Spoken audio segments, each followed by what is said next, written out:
Hey there, guys. All right, today we are on to week 28 of World War II, March 9th, 1940. Finnish winter is almost over. Before we dive in, make sure you go and check out the links in the description box below. I would love you to join the Discord, follow me over at Twitch, and please do go check out the two gaming channels here on YouTube. One is for edited content, and then the other is for the stream VODs. Don't really have anything else to say at the beginning of this video, so let's just go ahead and dive straight in. 50,000. 50,000 pizzas, Indy? That's a reference to a comment one you made. How he's doing these phone calls for, because he's ordering food. I like that one. That was funny. That's what he said. Hey. March 9th, 1940. You fought well, but you're slowly being defeated. You asked the enemy for an armistice while negotiating peace terms. This week, the enemy says no. Nay.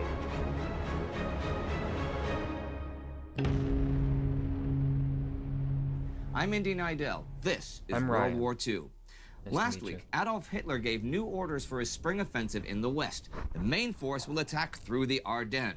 To the northeast in Finland, the Finns are now pulling back to their rear defense line. They have been negotiating peace with the invading Soviets, but stopped when French Prime Minister Edouard Daladier said he would send 50,000 troops by the end of March if the Finns keep resisting. The British clarify what the French said this week. The 50,000 are to be the total soldiers in the whole campaign, not the French Expeditionary Force, and only the first wave, some 12,000 men, could arrive before mid-April.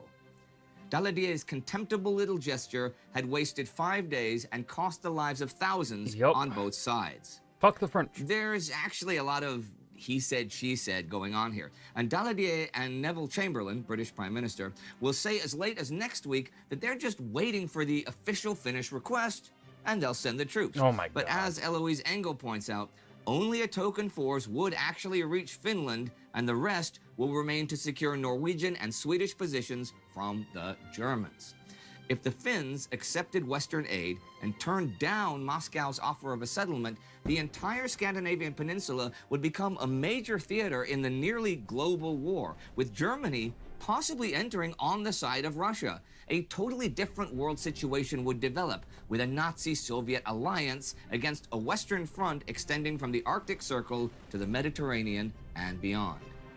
But again, 12,000 men arriving in mid-April is not likely going to be of any help. On the 6th, Finland sends a peace delegation to Moscow. Risto Ryti and company arrive the 7th. Soviets refuse any armistice, though, until the final agreement is signed. When the negotiations open March the 8th, the Finns discover there is no such thing. There are two choices: sign or keep fighting. That's it. Joseph Stalin does not even bother turning up. And the terms? You'll find out next week. This week, the fighting in the field is still very much going on. The Gulf of Viipuri had never figured in pre-war planning by the Finnish army. The islands that screened Viipuri from the sea were fortified, but not against an over-the-ice offensive from the Finnish coast. Under ordinary wintertime conditions, the ice over the Gulf would have become too unstable and too dotted with thin spots to support heavy vehicle traffic. But this year, it remained frozen. General Winter had turned traitor. Well, yes and no. The Soviets can attack the coastline, but only after they make it past the islands. And there are Finnish garrisons on dozens of them, and they delay and delay the Soviets. And every hour of that means an hour beefing up the defenses in Viipuri.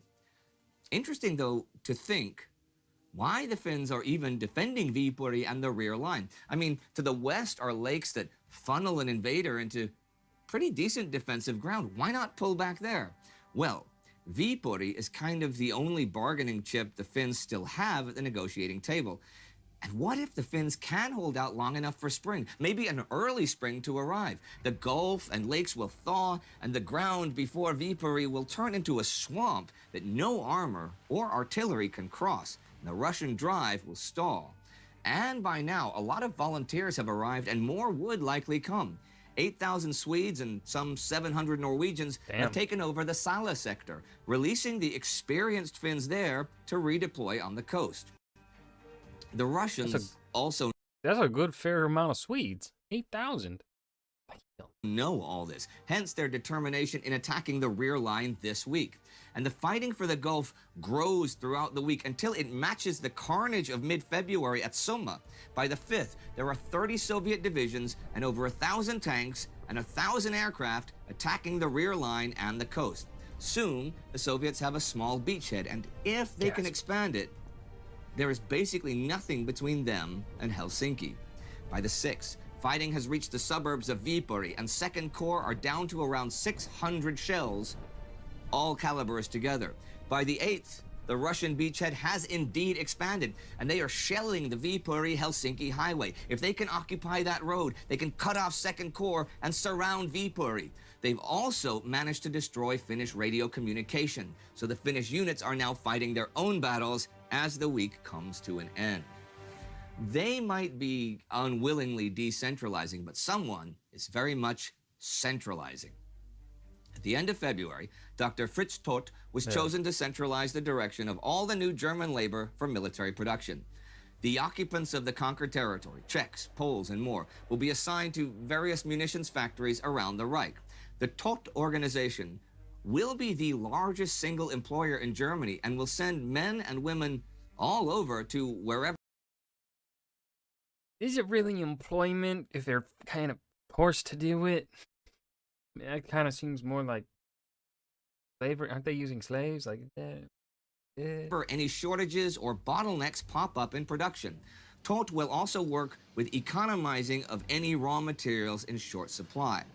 That is really necessary because Germany does not have either the fuel or the raw materials for an extended campaign. Consequently, there are many army officers that are seriously worried that the planned offensive in Western Europe will lead to a stalemate Germany cannot possibly overcome. Well, Hitler has basically said, "Damn the torpedoes, full speed ahead." Okay, he did not actually say this, but he did decide to go ahead and use up all resources and raw materials without any consideration of future consequences, figuring that they can be replenished from industrial regions of France, Belgium, and the Netherlands. Of course, for reasons we've discussed several times before, Hitler has postponed his offensive plans again and again. But the last postponement, in mid-January, accidentally gave him a little stroke of luck. When the Allies thought the invasion was about to come, their forces in northern France were sent to the border to where they would begin to defend Belgium, which gave away their basic plans. The Germans had then rethunk, and Erich von Manstein had come up with his Ardennes plan that I talked about last week. And the Allies are really being lulled into a false sense of security, too. A lot of officers and war planners think Hitler is not really going to attack France. But before he does any such thing, he is going to attack Norway and Denmark. He issued orders for preparations last week, and now on the 7th signs the directive. The attack will require all German surface ships. The German army and the Luftwaffe are skeptical of this. I mean, they have their hands full planning for France, but Hitler has word of the British concentrating forces in Scapa Flow and presumes this is in preparation for a Norwegian landing. His own plans are rolling along. You gotta realize that the smaller nations of Europe do not want any part of this war. I mean, most of I feel like, yeah, that's a safe thing to assume. them did not want to be associated with Germany because that would be basically associating yourself with German hegemony. But for the most part, they don't really want to be associated with the Allies either. Yeah. Max Hastings points out that just looking back at history, that opens you to the horrors of war for not very much gain. And anyhow, Finland and Poland have shown that the Allies can't or won't do too much to help the chosen victims. Nobody wants to be Hitler's or Stalin's next chosen victim, so people are taking great pains to avoid provoking them. The Norwegians are, in general, more worried about British designs on. I mean, you just gotta look back at Greece, back in World War I. That didn't go too well for them. Their coastline than German ones. On the 4th, though, the British abandoned Fort Stratford their invasion plan. So the German plans are going ahead, and there are currently no British or French prospects or plans for actually making war occurring. Well, Martin Gilbert writes that Britain isn't really able to take any initiative. A secret report on the 8th from the Chiefs of Staff revealed that of 352 AA guns supposed to go to the BEF in France, only 152 have arrived. Of 48 light AA guns needed by the Advanced Air Striking Force, not one has arrived. And of the 1,860 anti-aircraft guns considered the minimum for the defense of Britain, just over 100 are in place. Oh my God. These are concentrated near places like naval bases or radar stations. So things like munition plants and heavy industry are unprotected. They are still doing nothing more than dropping millions of leaflets over Germany. On the 9th, an angry Englishman writes into Time and Tide, Finland is in extremis. Poland's death rattle echoes across Europe. In both cases, lack of air power has been the decisive factor.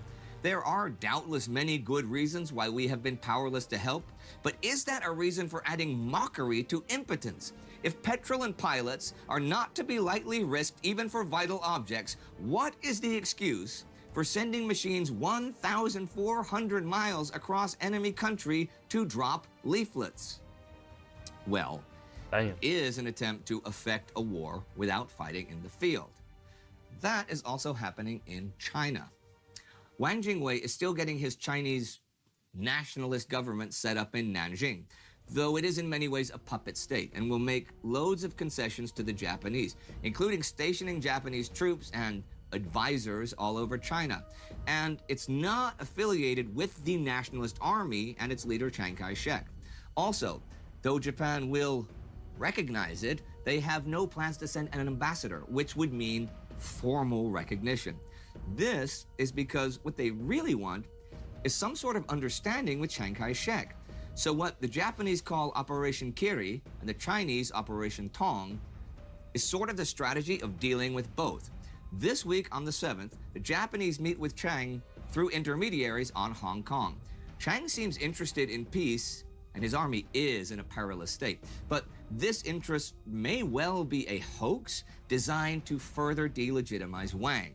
In any case, talks fall through, and China remains as isolated, and in Chiang's case defiant, as ever.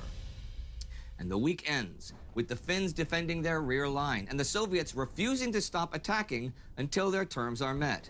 The Germans consolidating to make war, and the British abandoning their own plans.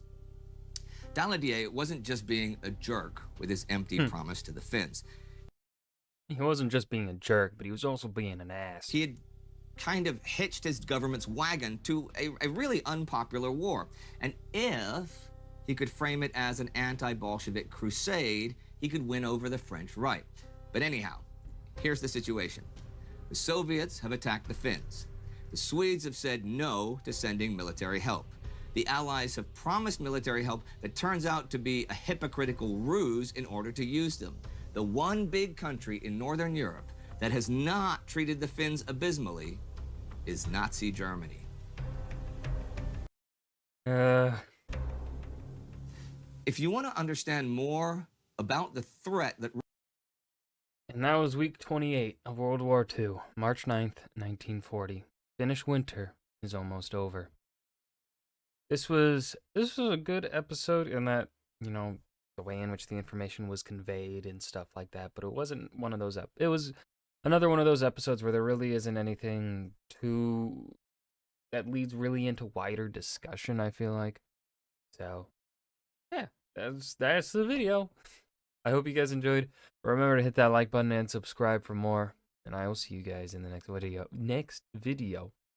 Peace.